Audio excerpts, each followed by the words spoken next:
Jobs வந்து connecting the dots அப்படிங்கிற மாதிரி ஒரு கான்செப்ட் சொல்கிறாரு. Connecting the dots okay. So ஜாப்ஸை பொறுத்த வரைக்கும் இப்போ நீங்கள் ஒரு விஷயம் வந்துட்டு பண்ணணும்னு நினைக்கிறீங்க அப்படின்னா உங்களால் வந்து ஒரு ஃபியூச்சரை பார்த்து உங்களால் டாட்ஸை வந்து கனெக்ட் பண்ண முடியாது, பாஸ்ட்டை பார்த்து தான் கனெக்ட் பண்ண முடியும் அப்படிங்கிற ஒரு கோர் ஃபிலாசபியை வந்து அவர் சொல்கிறாரு அதில். ஸோ அதுக்கான மெயின் ரீசன் என்ன சொல்கிறாரு அப்படின்னா, இப்போ வந்து நான் கெலிகிராஃபி கிளாஸ் வந்துட்டு அவர் ஜாயின் பண்ணார்ல, காலேஜில் இருக்கும்போது கெலிகிராஃபியில் ஜாயின் பண்ணார்ல.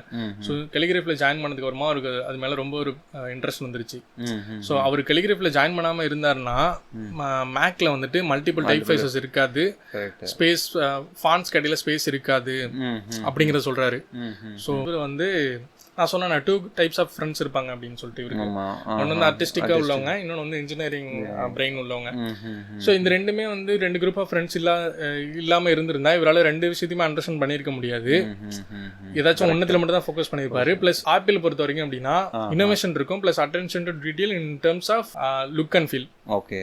ஸோ இந்த ஒரு அதாவது அண்ட் இன்ஜினியரிங், ஸோ இது ரெண்டுத்தையுமே வந்துட்டு கம்பைன் பண்ற இந்த ஸ்கில் வந்து அவருக்கு இருந்திருக்காது. ஸோ வந்துட்டு இவர் என்ன சொல்றாருன்னா, எனக்கு இந்த மாதிரி பாஸ்ட்ல நடந்த நிறைய விஷயங்கள் வந்து எனக்கு அந்த டைம்ல வந்து இது வந்து கரெக்டானு தெரியாது, பட் ஃபியூச்சர்ல வந்து பார்க்கும்போது அந்த மாதிரி விஷயங்கள் தான் இன்ஃப்ளூயன்ஸ் பண்ணி நிறைய குட் திங்ஸ் வந்து என்ன பண்ண வச்சுது.